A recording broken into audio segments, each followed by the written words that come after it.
Please join me in welcoming Her Excellency Vjosa Osmani, President of the Republic of Kosovo, to join me on stage.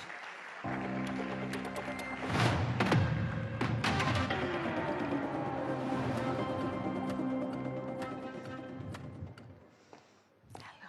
Good to see you again.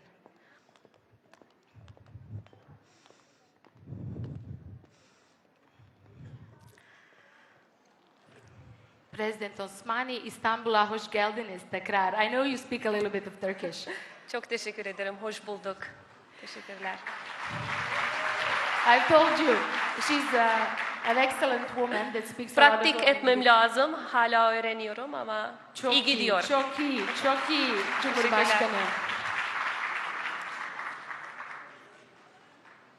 Madam President, we've heard the previous session. A lot has happened since the last time we spoke.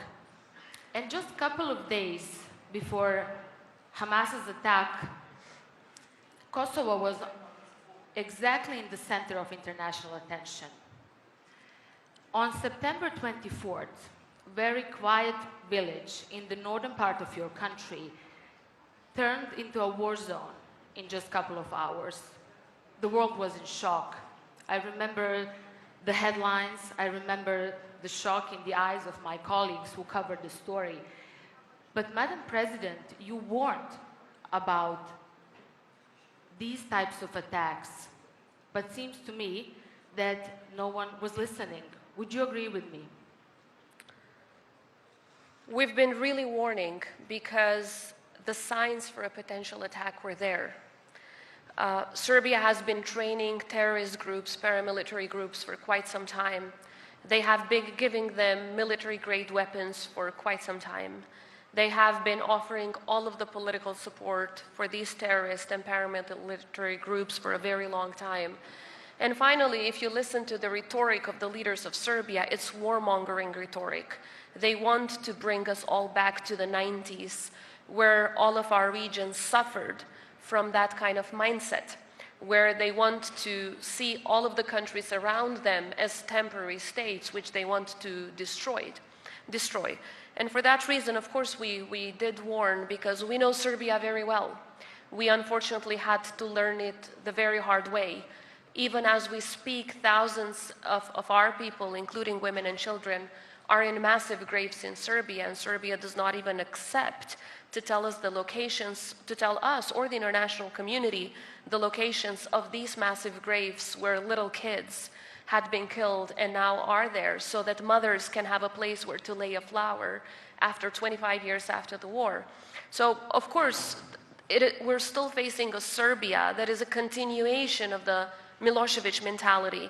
We heard President Erdogan today speak about Milosevic and the atrocities that he committed.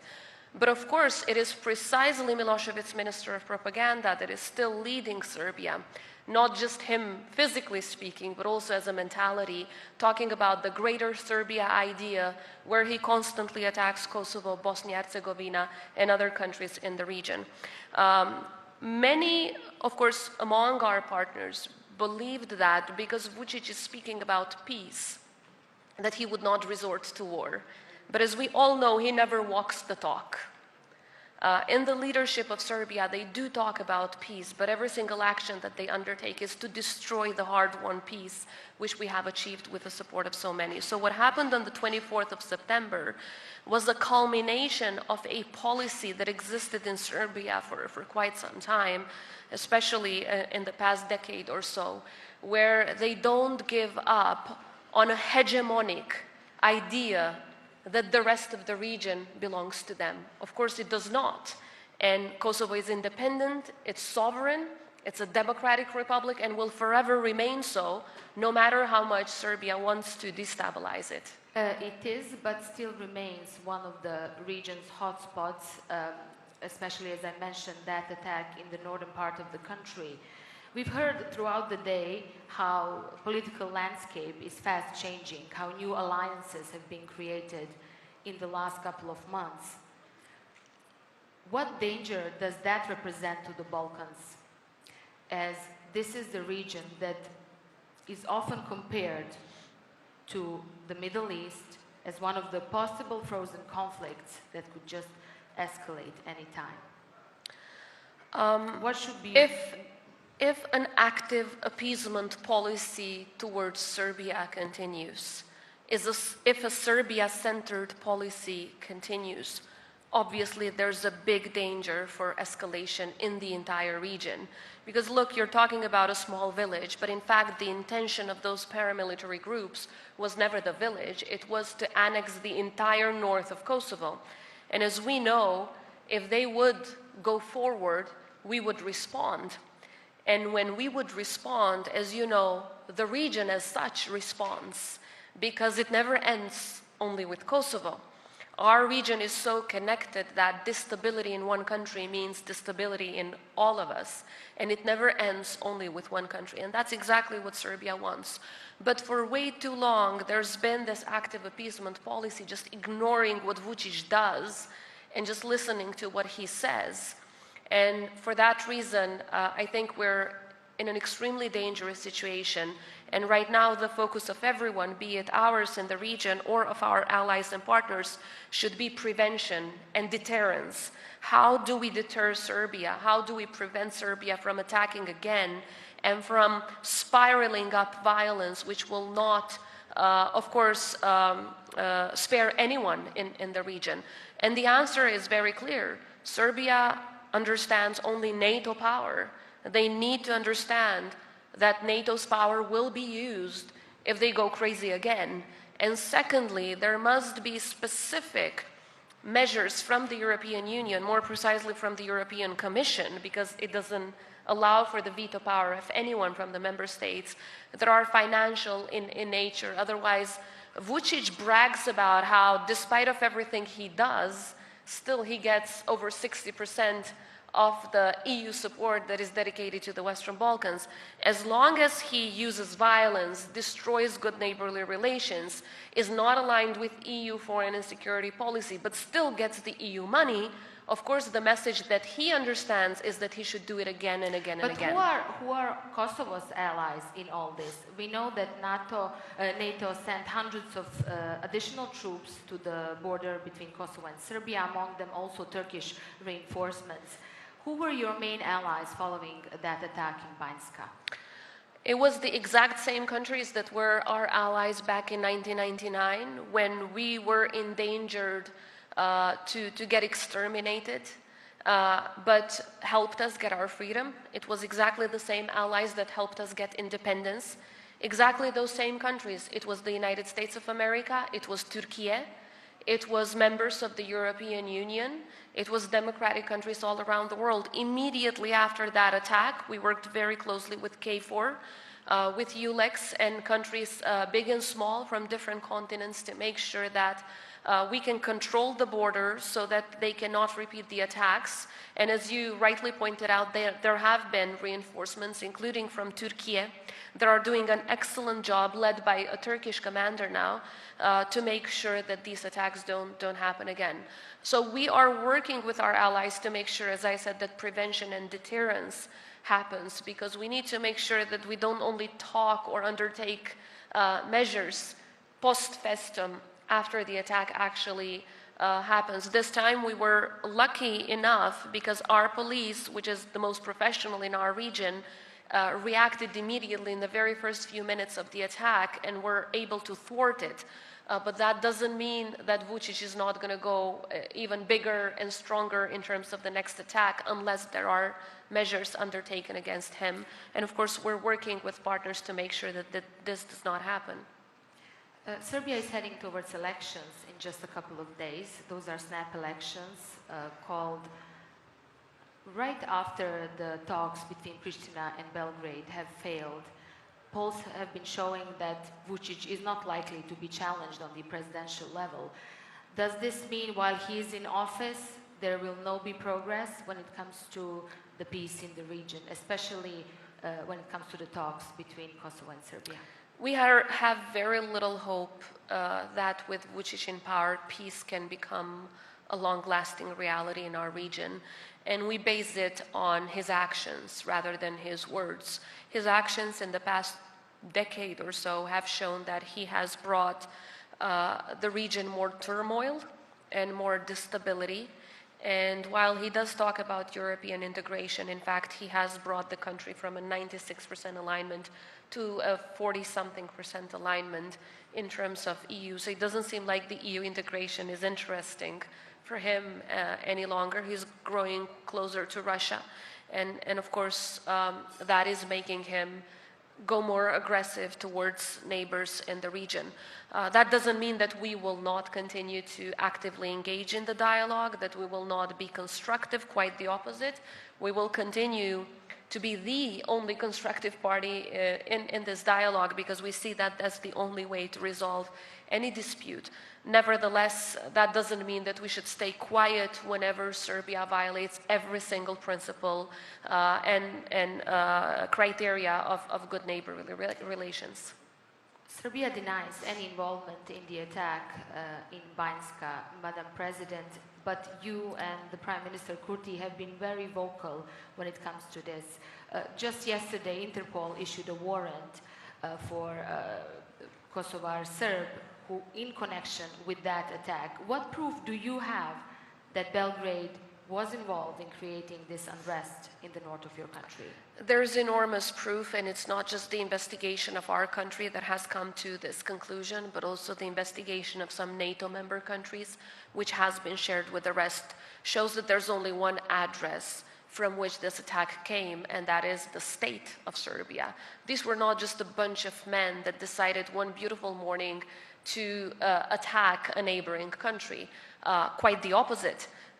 There was plenty of training happening for a couple of months before the attack in Serbia's army. Secondly, all of the weapons that were confiscated were produced by Serbia's army. Thirdly, they have been financing, and they don't even hide it. So there are official decisions through which Serbia pays these terrorist and paramilitary groups. And finally, it's all of the political support that they have been giving to this group during the attack, before, during the attack, and also after the attack. The terrorists that committed the attack against Kosovo are free men in Serbia, and quite the opposite. Instead of being arrested, they are hailed as heroes. So there is, of course, an abundance of extremely strong evidence about Serbia carrying out this attack. So I don't think anyone in their sane mind actually believes Serbia that they have nothing to do with it, because the evidence is really there and is very strong. When you gave your first interview for Across the Balkans, it was quoted that you've said that you wish that NATO and the EU, you urged NATO and the EU to speed up the process for Bosnia and Kosovo as well in the wake of the war in Ukraine. I remember we had this similar conversation a couple of weeks after the war in Ukraine started. Not much has changed, Madam President, since the last time we spoke. Unfortunately, for my own home country, Bosnia, or for your country, Kosovo. Are you optimistic for the future of the region, and specifically for those two countries, as we haven't seen many positive messages coming from Brussels in the last couple of weeks, except promises about investments, economy, which is all fine, but we are dealing with a massive political deadlock, especially in Bosnia, and then Kosovo is dealing with the massive issues at its border with Serbia. Look, we have no other choice but to be optimistic. We must be optimistic no matter the challenges. Both Kosovo and Bosnia-Herzegovina went through immense hurdles on their way towards independence, and then after independence in our state-building efforts, in strengthening our statehood, and in our Euro-Atlantic path. But you are right, we haven't really seen real progress. When I talk to partners, I try to make the case for the geostrategic urgency of making both Kosovo and Bosnia-Herzegovina members of NATO, because while the EU is really a complex and long process, NATO can move faster. And it is more urgent for NATO to move faster because I think it is deeply in Russia's interest to make sure that they open a new front against the West. And they, of course, they will try to do this in the Western Balkans as well. And where would they try to do it? They would try to do it in countries that are not NATO member states. because then Article 5 would not be invoked. So for that reason, the bigger the urgency of making Kosovo and Bosnia-Herzegovina members of NATO, the more stability and security there will be in our region. With Albania, North Macedonia, and Montenegro joining NATO, all of us have become more secure and safer. So I think this is the way forward for anyone that wants stability and long-term peace in the Western Balkans. They need to make important steps to bringing our countries closer to NATO. And we are very grateful for the support of Turkey in this regard. President Erdogan has been very vocal since day one about the necessity for both our countries to join. Madam President, I was recently in the region, and whenever I mention your name, they say they admire how much you work to put Kosovo always in the spotlight, not just after September attack, but even before. You're really working hard to get more and more countries recognize Kosovo. Any progress when it comes to that? Can we expect more countries to recognize Pristina? We are certainly getting some important promises, but of course this is an individual and sovereign decision of each country, and we are trying to respect their internal processes and procedures. We are offering them all of the arguments they need. We're doing all of the paperwork that is necessary. Some need additional information. We're visiting these countries. Many of the leaders that I meet, many from non-recognizers, we don't even make them public at first because we don't want to put them in a position of pressure from other factors. So we really respect these countries, but it is about time that they recognize the irreversible reality of Kosovo's independence. Look, no one has lost anything from recognizing Kosovo. Has Turkey lost anything from recognizing Kosovo's independence? Quite the opposite. We are close friends, close partners, close allies. We support each other. So what they would be losing is nothing. What they would be gaining is a committed partner, a country that, no matter our small size, actually have an important story to tell and an important contribution to make to global peace and security. So there is an enormous potential for cooperation with many of these countries, whether in economy or culture or other areas, and we are seeking to explore these opportunities. But of course, the first step is recognizing. This is not just about recognizing our independence, it's about recognizing a people's struggle to be free. We were occupied for centuries, but we never lost our language, our identity. We never stopped fighting for our freedom, because there's nothing that can stand on the way of a people that wants to be free.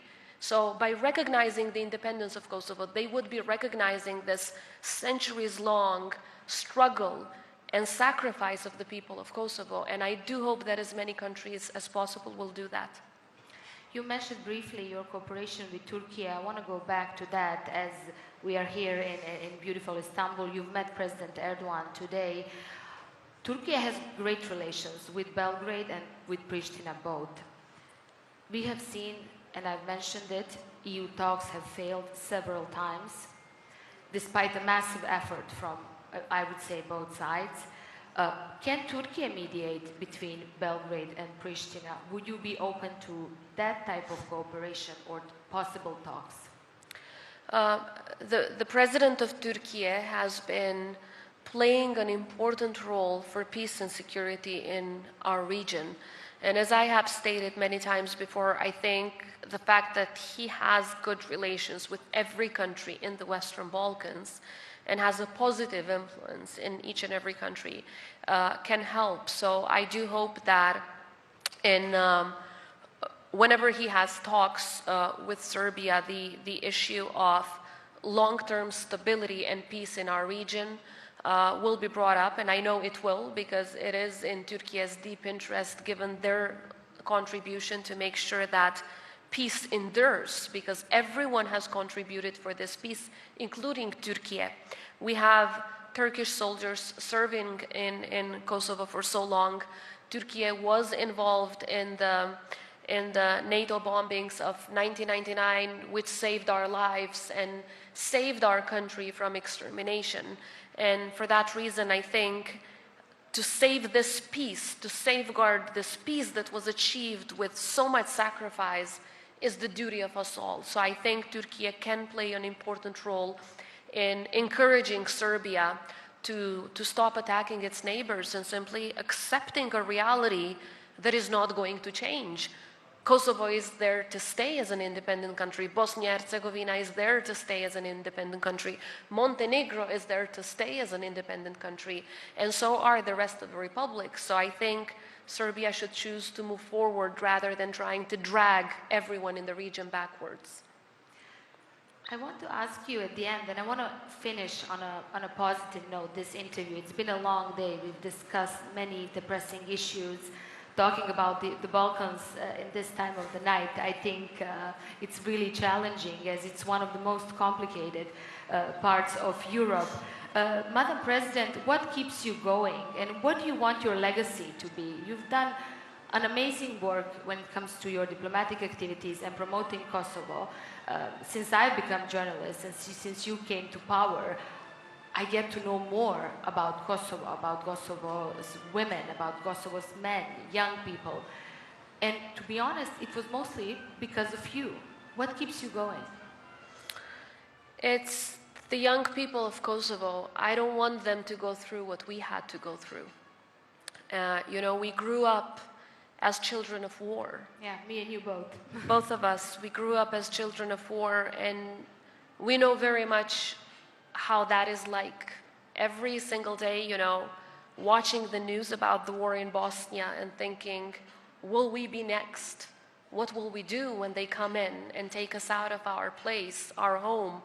What will we do when they come to kill us? What will we do when they come to bomb us? What will we do when they burn down our house? I don't want the kids of Kosovo, the young people of Kosovo, to grow up thinking every day how to survive because your neighbor wants to kill you. And because of them, every piece of work, every single effort, every sacrifice is worth it, just to make sure that no one living in Kosovo or in the region, no matter their nationality, no matter their religion, has to go through what we have to go through. And working on maintaining peace when you have such challenges from your neighbor is an extremely difficult work.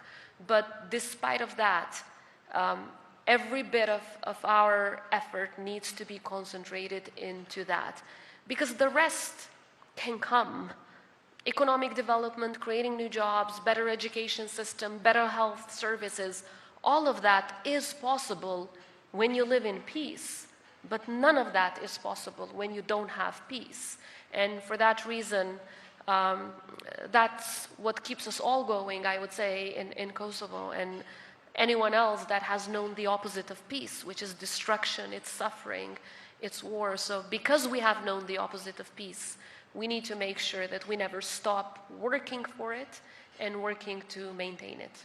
And let's just hope that peace won't be challenged in the what's to come, as we've seen so many changes. Madam President, thank you so much. Thank you for talking to me again. I always enjoy talking to this wonderful Balkan woman. Çok teşekkür ederim. Ben teşekkür ederim. And thank you all for staying this late. I'm sorry again for starting a bit late with this exclusive session. Thank you. That will be all for the first day of TRT World's Forum. We'll continue tomorrow with excellent sessions. Also, one will be on the Balkans, so whoever's interested, you should check the schedule. Thank you all once again. Thank you so much. Always. Thank you. Yes, 5 months ago.